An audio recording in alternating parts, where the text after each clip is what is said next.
Hello my viewers and welcome back to another unboxing, viewing and testing. And today I have this Samsung Galaxy SmartTag. It's not working anymore. We can see at the app the last update was on August 18. So I will show you how you can replace the battery.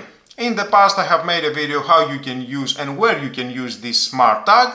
You can use it at your keys, backpack, at your bicycle, motorcycle, scooter, even at your car.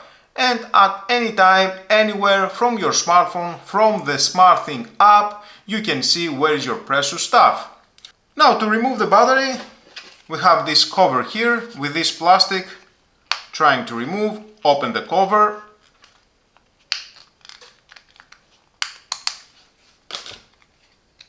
And inside we have the CR2032 battery.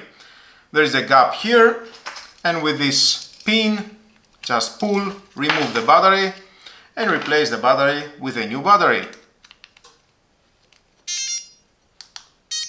Yep, it's working. And we can see, and from the app was updated, update now. The cover.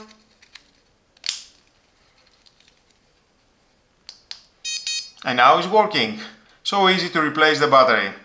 Now you know, my viewers, how you can replace the battery from the Galaxy SmartTag. Until my next video, don't forget to subscribe, share this video, you never know who may need it, and hit the notification bell because more videos in the future are coming and you don't want to miss it. Have a nice and lovely day. Bye bye.